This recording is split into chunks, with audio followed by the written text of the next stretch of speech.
Right, hello lads and lasses, and welcome back to Boys Down Under, where we have the biggest, the bestest, the most important preview of the season so far, because it's League Cup final day, baby. But before we go any further, please remember to like the video and subscribe to the channel. It's the best way to help support the channel grow, and I would be forever appreciative if you guys did click those two buttons. But without further ado, let's get into it. So, how are we here? Honestly, how are we here? We are in a rebuild, yet we are in the first cup final of the season, and it is such a great opportunity to bring some silverware back to this famous club. And Celtic, you know, while the form may suggest we are in prime position to do so, we've got 5 wins from our last 5 matches in all competitions. We had to work hard for every single win of these last 5. None of these matches came easy. I think it was only the Dundee United one, which I remember was a stroll and a walk in the park. But look, they've been grinds, they've been absolute slugfests, but we know how to win these sort of matches. So 5 from 5, we're looking good at the moment. As for the Hibbies, and look, they have only won once in their last 5 matches. They drew twice and they lost twice, which led to the sacking of Jack Ross, something we'll touch on later. And look, I think the only reason they're here is because of a Martin Boyle masterclass, a Martin Boyle hat-trick. He's a fellow Aussie. I had to respect what he did, but now he's an enemy. So that's what it is. And look, I think it's going to be an interesting match because Hibs, while they may have, the form may suggest they're off form, you know, under a new manager, results could be anything. So, as for injuries and suspensions, and Hibs are sweating on the fitness of 2 players. Lucky them, am I right? They have got Kevin Nisbet and Chris Cadden both on the sideline. They both went off injured in their last match, which was a win against Dundee. But their caretaker manager, David Gray, has said they're going to have to wait and see till before kickoff to if they are right to play. And it's a similar thing happening at Celtic. Apart from, you know, the players who are definitely out, such as Julien, Karamoko, Jota, Gigi, Ayeti. Ange has been very quiet on the availability of players such as Mikey Johnston, Jamesy Forrest, and Kyogo. He hasn't given away too much, and I think that's a bit of a mind game and a bit of a mental tactic between the 2 clubs. And I think he says he'll assess them day to day, and we've arrived to the big day. So it's going to be interesting. An hour before kickoff, are we going to see Kyogo, James Forrest, Mikey Johnston in that lineup, or are they going to be on the bench, or are they not even going to be involved at all?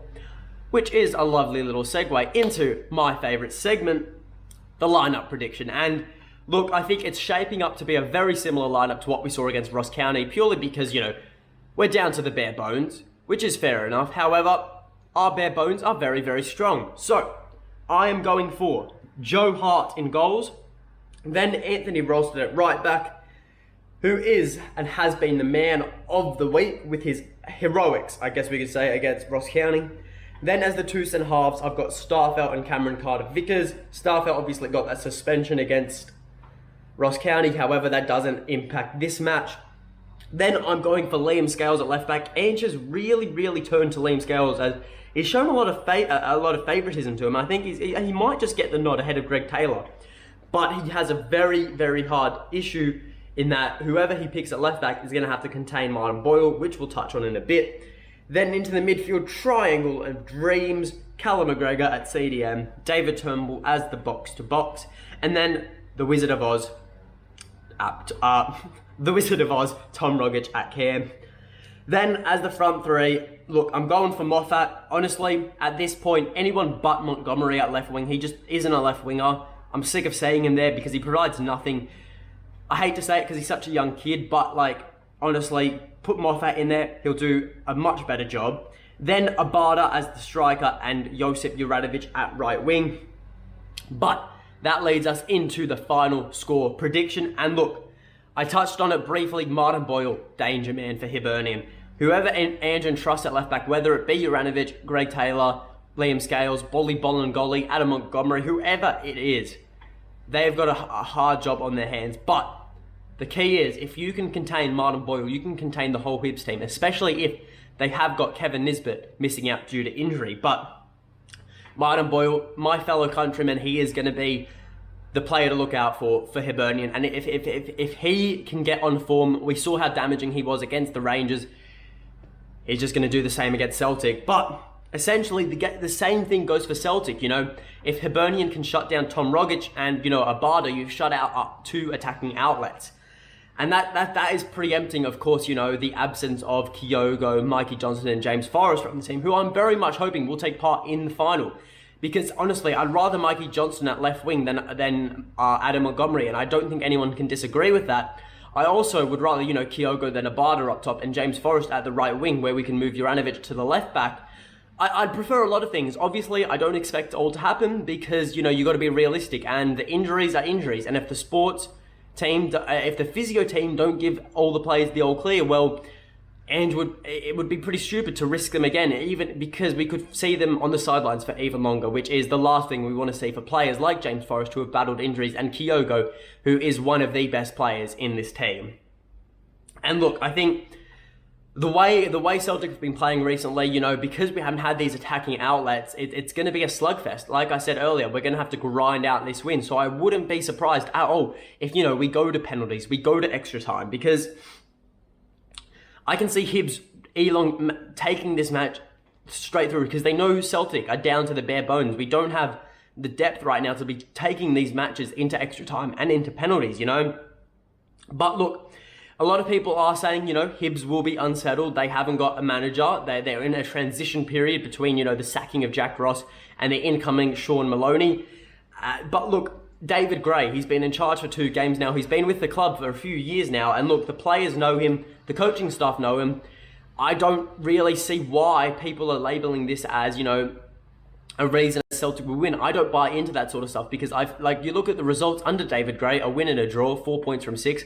That's very impressive, albeit against some poor teams. But, you know, look, still, I don't think it will have much, if at all, an impact on the match that David Gray is the manager for Hibs. But look, at the end of the day, the media are outlining Hibs as the underdogs. They've got really, apart from a trophy, they've got nothing to lose. You know, they're the underdogs, and they've got a caretaker manager. They're in a transition period. The media are outlining them as the underdogs. I think certainly them themselves will feel as the underdogs. So they're going to go out there very, very spirited, like they've got nothing to lose. And they're going to bring the game to Celtic. And that's, like I'm saying, it's going to be a slugfest. We're going to have to grind out this win. And look, but I think hopefully, you know, Celtic get the job done. Hopefully Celtic can bring home an early Christmas present for us all here. And look, I think I'm going to say 2-0. A 2-0 win seems about right to me. I think the only way a 2-0 win's going to happen is that if Celtic score early-ish on, you know, and then we get another goal later in the match, very on the opposite sides of the time scale. However, I can certainly see a 2-0 win, but that's not to say I can't see any other result, 1-0, 3-1, as it was last time. What else? 6-0, 5-0. I can see a win on penalties. I can see a win in extra time. But I think it's going to take moments of magic and brilliance from individual players to win this match. Tom Rogic, if he's on fire, I can see Celtic are going to win if Tom Rogic is on fire. But if Hibs shut him down, like I said earlier, it's going to be very, very frustrating and a very, very close encounter. But that is all from me. So if you are heading to the match tonight, wherever you're from, in Glasgow, if you're heading to Hampton, please stay safe. Omicron is running rampant in the UK. I've been seeing it on the news, so please stay safe, sanitize. I'm not trying to, you know, advocate for it, but I just hope everyone gets home safe and doesn't get sick. If you did enjoy the video though, please remember to like it and subscribe to the channel. And yeah, until next time, hail, hail.